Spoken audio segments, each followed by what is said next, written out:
Question है, एक कक्षा में कुल विद्यार्थियों के 3/5 भाग लड़कियां तथा शेष लड़के हैं। ठीक है।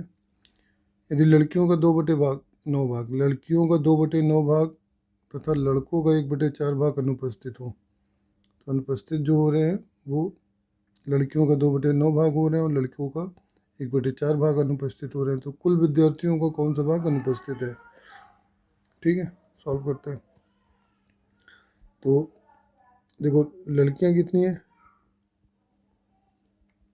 3/5, मतलब 5 में से 3। तो लड़के कितने हो जाएंगे?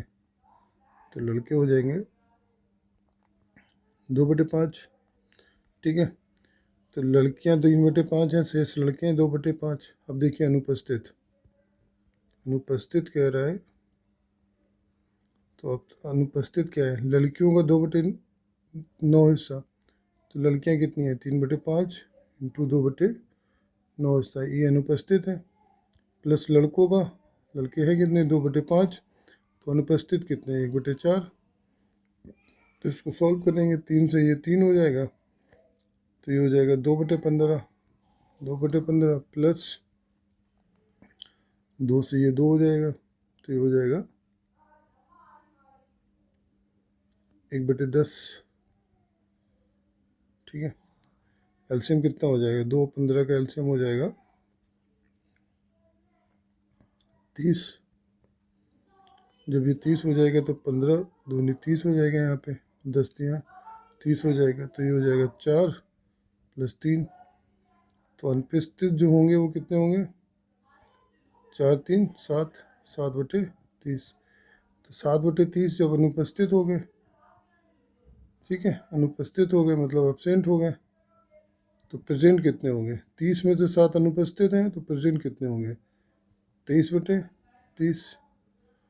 प्रेजेंट हो गए 23/30, तो ये आंसर हो जाएगा 23/30।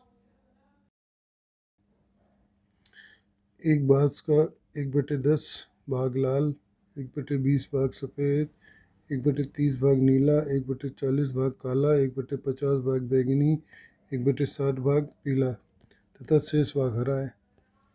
तो देख लेते हैं।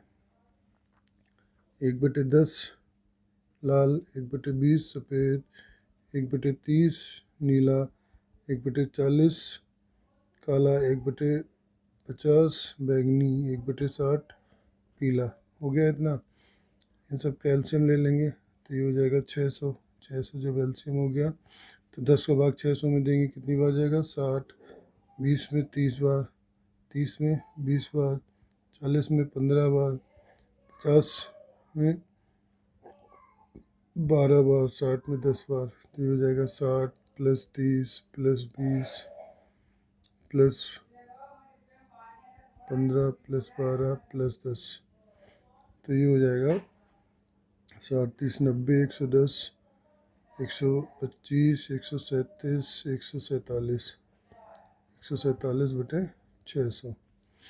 तो ये हरा लाल, सॉरी, ये हो गया लाल सफ़ेद नीला काला बैंगनी पीला, हो गया। तो अब जो बचा हुआ रिमेनिंग पार्ट है वो हरा होगा। तो हरा कितना है? 600 से घटा दें हम, 600 से घटा दें 147, तो हो जाएगा 453। 453/600। ठीक है।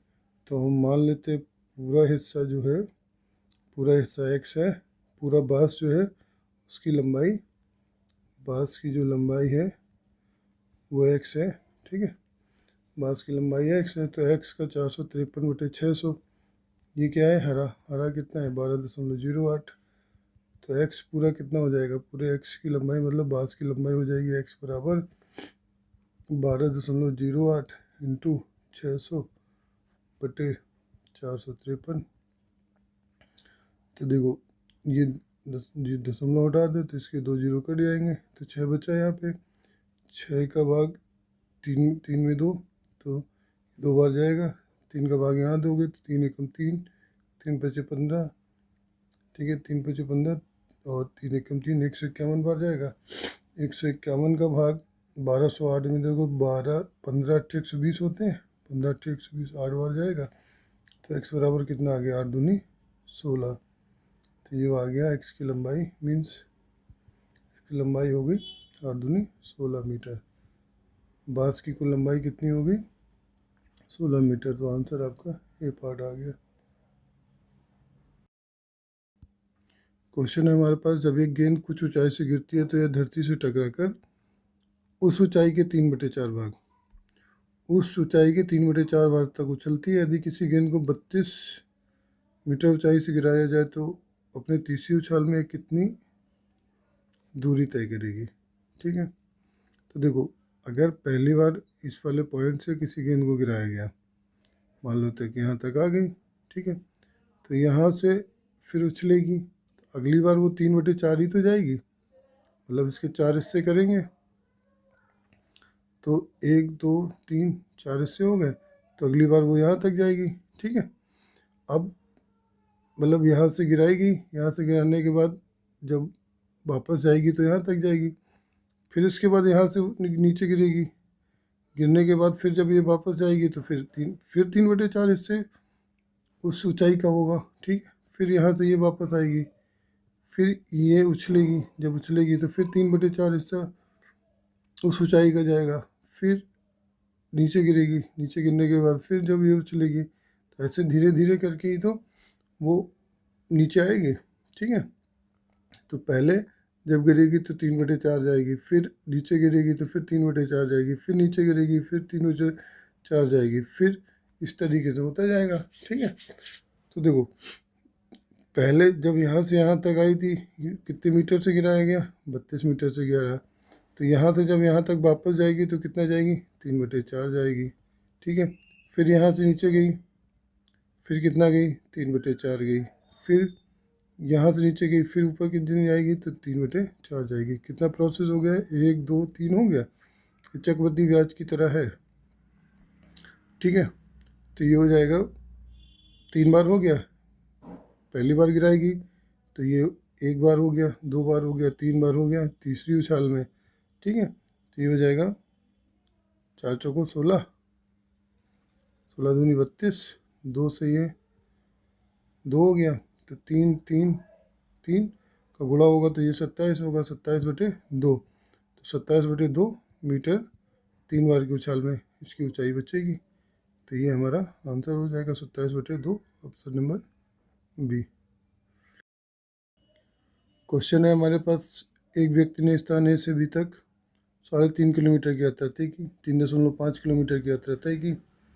इसमें से उसने 5/3 किलोमीटर दूरी साइकिल द्वारा और 7/6 किलोमीटर दूरी उसने स्कूटर द्वारा तय की।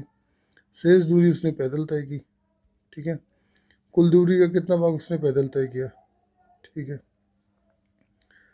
तो अब देखते हैं साइकिल द्वारा कितना तय किया 5/3 किलोमीटर, 7/6 किलोमीटर उसने तय किया स्कूटर द्वारा। तो उसने स्कूटर और साइकिल द्वारा कुल कितना तय किया, तो देखो इसका डिनोमिनेटर 6 है, इसका डिनोमिनेटर हम 6 करने के लिए ऊपर नीचे 2 का गुणा कर दें तो ये हो जाएगा 10/6, क्योंकि ये आसानी से जुड़ जाएगा 10/6 7/6। ठीक है, दोनों के हर समान हो गए, दोनों के हर समान हो गए तो अंश अंश आपस में जुड़ जाएगा, तो ये हो जाएगा 17/6। ये इसने दूरी तय की साइकिल प्लस स्कूटर द्वारा।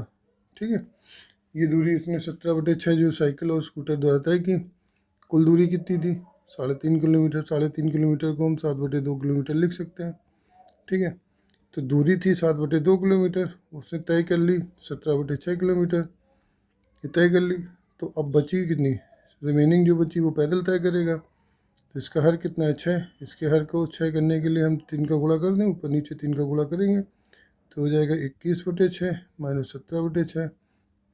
दोनों को डिनोमिनेटर सेम है तो ये इससे घट जाएगा, तो हो जाएगा 4/6, 21 से 17 4/6। इसको और सिंप्लीफाई करेंगे तो हो जाएगा 2/3। 2/3 किलोमीटर जो है उसने क्या किया पैदल तय की। पैदल कितनी तय की 2/3 किलोमीटर। अगर क्वेश्चन ये होता है कि उसने पैदल कितनी दूरी तय की तो हमारा आंसर हो जाता है 2/3 किलोमीटर। लेकिन क्वेश्चन हमारे पास ये है कुल दूरी का कितना भाग, कुल दूरी का कितना भाग उसने पैदल तय किया, तो कुल दूरी है कितनी 7/2, 7/2 का x भाग, मान लेते हैं 7/2 का x भाग उसने पैदल तय किया, तो पैदल उसने कितना तय किया, 2/3, इतनी तो है, 2/3 किया।